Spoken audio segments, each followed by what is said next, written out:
বাংলাদেশের ভবিষ্যৎ। প্রিয় তরুণ প্রজন্ম, আপনারাই আগামীর বাংলাদেশ।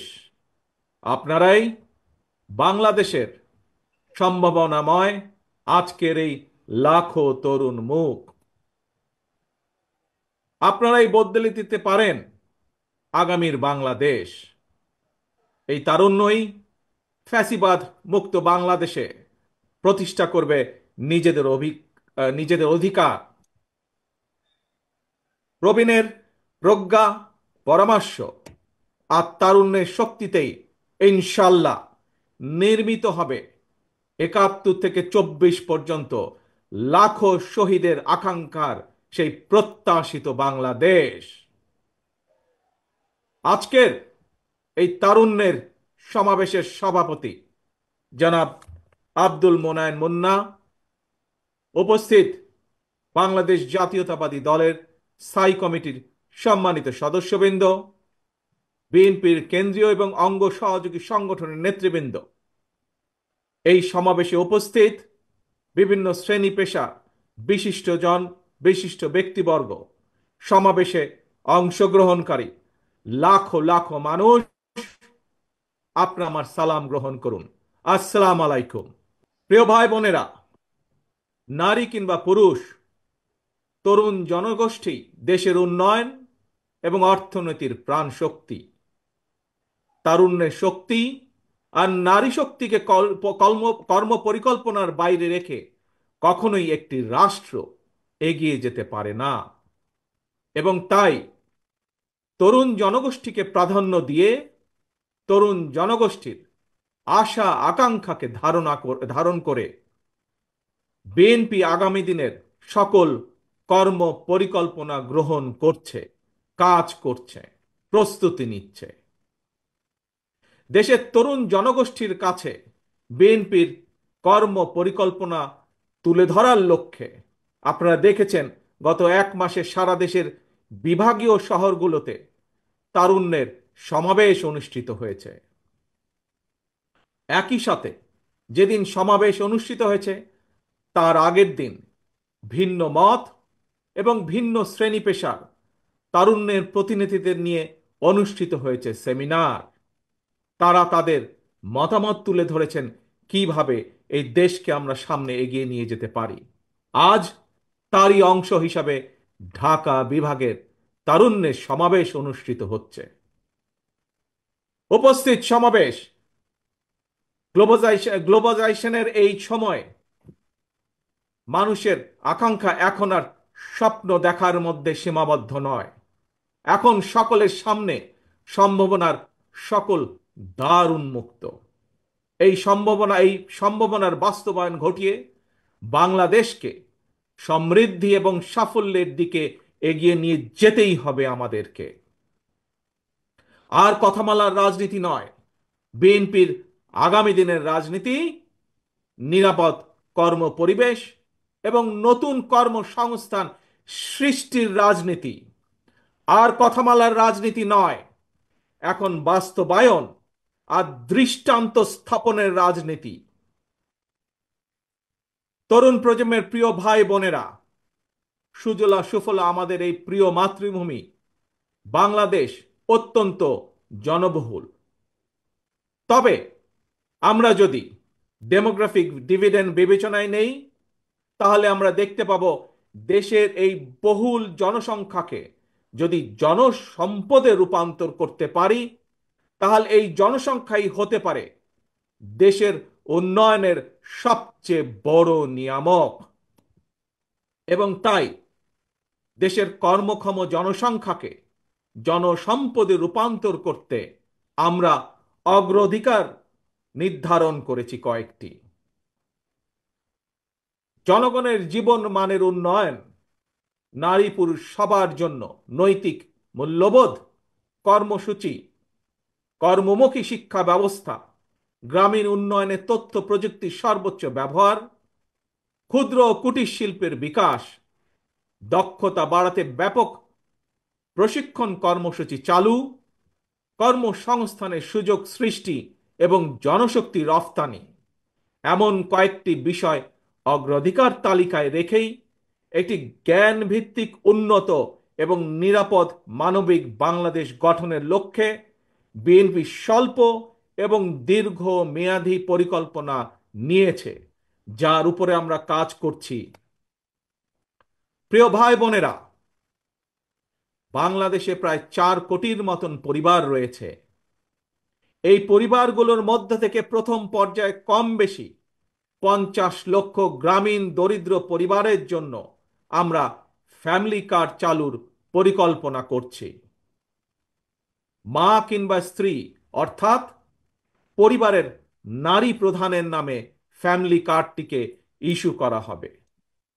প্রান্তিক এই পরিবারগুলোকে প্রতি মাসে রাষ্ট্রীয়ভাবে আর্থিক কিংবা প্রয়োজনীয় খাদ্য সহায়তা প্রদানের আওতায় আনা হবে। আমরা আশা করি সময়ের সাথে এর মাধ্যমে পরিবার এবং সমাজে একদিকে নারীর অর্থনৈতিক ক্ষমতায়ন ঘটবে, অপরদিকে পরিবারগুলোর সামনে ধীরে ধীরে স্বাবলম্বী হয়ে ওঠার সুযোগ তৈরি হবে। প্রিয় ভাই বোনেরা, কৃষকদের জন্য ফার্মার্স কার্ড চালু করার আমাদের অন্যতম প্রধান অগ্রাধিকার। একটি নীতিমালার আওতায় কৃষকদের নামে ইস্যু করতে হবে ফার্মার্স কার্ড। এই ফার্মার্স কার্ডে জমির পরিমাণ, দাগ নম্বর সহ প্রয়োজনীয় সব তথ্য থাকবে। কৃষক এবং কৃষি নির্ভর বাংলাদেশে কৃষি খাতে বর্তমানে শ্রমশক্তির পরিমাণ কম বেশি প্রায় 3.5 কোটির মতন। এদের মধ্যে যেমন বর্গাদার চাষি কিংবা ভূমিহীন কৃষক রয়েছেন, তেমনি অনেক কৃষকের নামে নির্দিষ্ট পরিমাণ কিছু জমিও রয়েছে। যেসব বর্গা চাষি কিংবা কৃষক তাদের নামে থাকা জমিতে বছরে একাধিক ফসল ফলাতে গিয়ে আর্থিক সংকটে পড়েন, এমন কৃষকদেরকে কমপক্ষে একটি ফলনের সম্পূর্ণ খরচ রাষ্ট্রীয়ভাবে দেওয়ার পরিকল্পনা আমরা করছি। উৎপাদনের জন্য ফার্মার্স কার্ডের মাধ্যমে এভাবেই সরকারি সহায়তা পেলে উৎপাদন যেমন একদিকে বাড়বে, তেমনি কোনো কৃষি জমি অনাবাদি থাকবে না এবং একই সাথে ভূমিহীন কৃষকদের জন্য কর্মসংস্থান সৃষ্টি হবে। প্রিয় সমাবেশ, ব্যক্তি, পরিবার এবং দেশের উন্নয়নের জন্য অবশ্যই বেকারত্ব একটি বড় সমস্যা।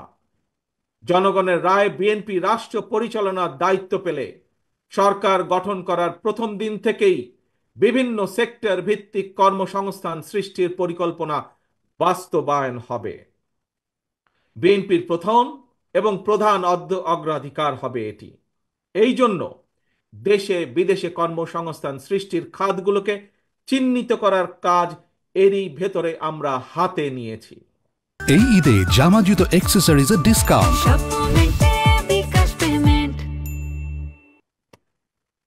প্রিয় ভাই বোনেরা, বর্তমান বিশ্ব তথ্য প্রযুক্তির বিশ্ব। এই সময় বিশ্ব বাজারের সঙ্গে দক্ষতা এবং যোগ্যতার প্রতিযোগিতায় টিকে থাকতে হলে অবশ্যই তথ্য প্রযুক্তি এবং কারিগরি শিক্ষায় দক্ষতা অর্জনের কোনোই বিকল্প নেই এবং সে কারণে আমরা একটি নির্দিষ্ট বয়স থেকে তরুণ প্রজন্মকে নৈতিক এবং কর্মমুখী শিক্ষায় প্রশিক্ষিত করে গড়ে তুলতে চাই। বিদ্যমান যে একাডেমিক সিলেবাস, এর পাশাপাশি স্কুল কলেজ পর্যায় থেকে আমরা আইসিটি এবং কারিগরি শিক্ষা প্রবর্তন করতে চাই। একই সাথে আমরা বর্তমানে মনে করি যে বর্তমানে স্পোর্টস এখন আর শুধু শারীরিক ব্যায়াম কিংবা বিনোদনের বিষয় নয়। সুতরাং এই স্পোর্টসকে একটি পেশা হিসাবে প্রতিষ্ঠিত করার লক্ষ্যে ক্রীড়াকে আমরা শিক্ষা ক্যারিকুলামের অন্তর্ভুক্ত করতে চাই। প্রিয় উপস্থিতি, বর্তমান বিশ্বে সাফল্যের প্রতিযোগিতায় যদি টিকে থাকতে হয় তাহলে বহুমুখী প্রতিভার বিকাশ ঘটাতে হবে।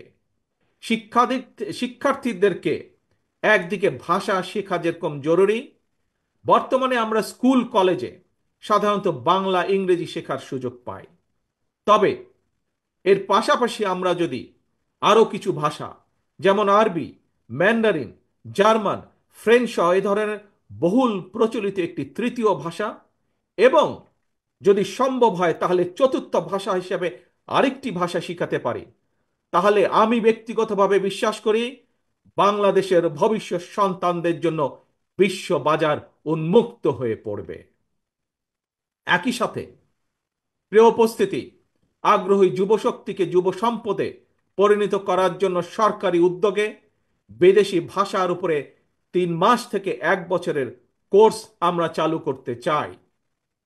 দেশে যাতে বহু ভাষা শেখা যায়, এজন্য আমরা বহু ভাষা শিক্ষক নিয়োগ করতে চাই, যার মাধ্যমে আমরা বেকার সমস্যারও অথবা কর্মসংস্থানেরও ব্যবস্থা করতে পারব। এর বাইরে সরকারি ব্যবস্থাপনায় আমরা plumbing, electrician, mechanics, dental hygienist কিংবা মেডিকেল টেকনিশিয়ানের মতন স্বল্পমেয়াদী ট্রেনিং কোর্সও করেও দক্ষ জনশক্তি গড়ে তোলার পরিকল্পনাগুলো হাতে নিয়েছি, যা এরই মধ্যে আমরা কাজগুলোকে এগিয়ে নিয়ে যাচ্ছি ধীরে ধীরে। তরুণ প্রজন্মের প্রিয় ভাই বোনেরা, আপনারা সবাই বিশ্বব্যাপী অনলাইন কেনাকাটা সম্পর্কে জানেন। অনলাইন ভিত্তিক জায়ান্ট প্রতিষ্ঠান আমাজন, ইবে কিংবা আলিবাবার মতন বিশ্ববিখ্যাত ই কমার্স প্ল্যাটফর্মের জন্য হাজারো পণ্যের চাহিদা রয়েছে। এইসব প্ল্যাটফর্মের সঙ্গে সংশ্লিষ্ট অনেকের সঙ্গে আমি ব্যক্তিগতভাবে কথা বলেছি।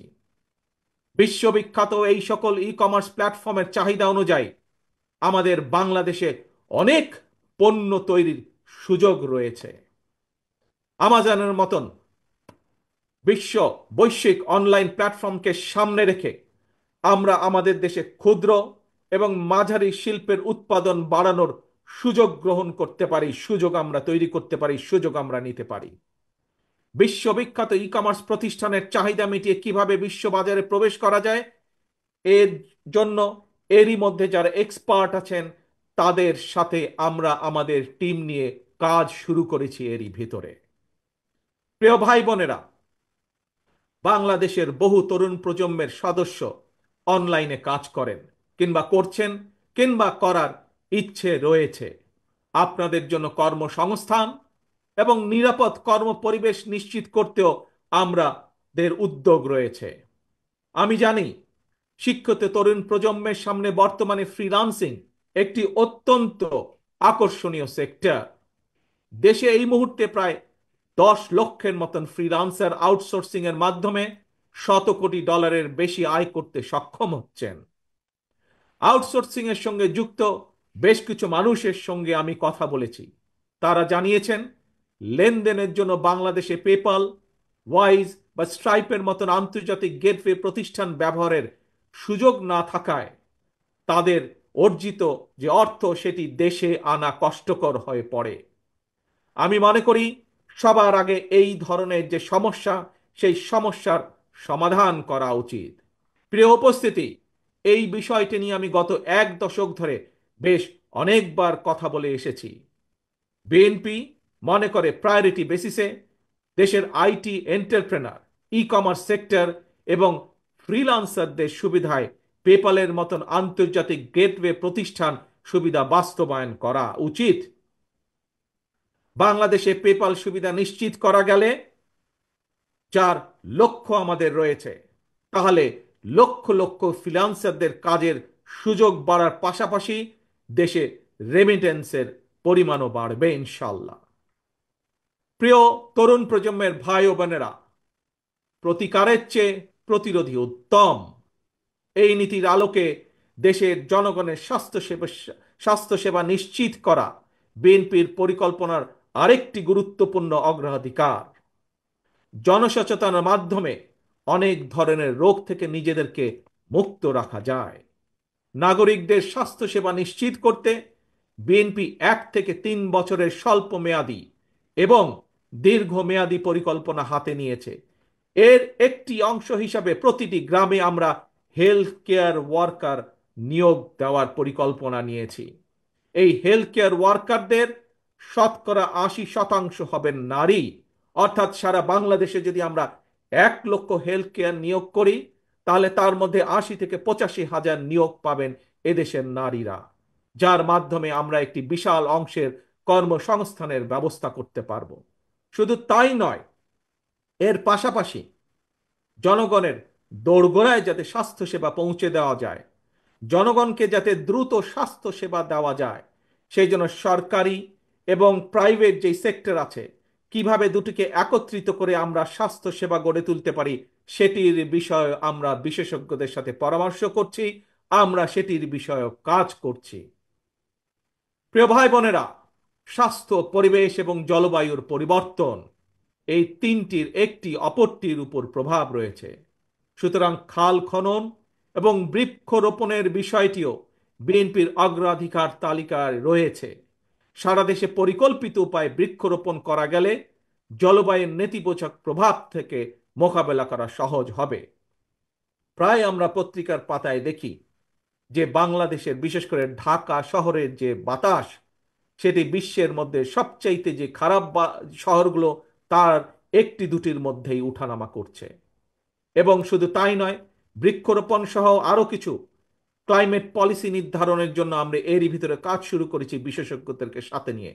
আমাদের লক্ষ্য থাকবে, একটি নির্বাচিত সরকারের মেয়াদ যখন 5 বছর, 5 বছরের পরে 5 বছরের ভেতরে 25 থেকে প্রায় 30 কোটি বৃক্ষ রোপণ করা, এবং একই সাথে লক্ষ্য থাকবে সামগ্রিকভাবে দেশের যে তাপমাত্রা, সেটি 2 থেকে চেষ্টা করা 3 ডিগ্রি পর্যন্ত কমিয়ে নিয়ে আসা। প্রিয় ভাই বোনেরা, গণতন্ত্র পুনঃপ্রবর্তন করে স্বাধীনতার ঘোষক রাষ্ট্রপতি জিয়াউর রহমান এই দেশে উন্নয়ন উৎপাদনের রাজনীতি চালু করেছিলেন। Mother of democracy Begum Khaleda Zia দেশে নারী শিক্ষার প্রসার ঘটিয়েছিলেন।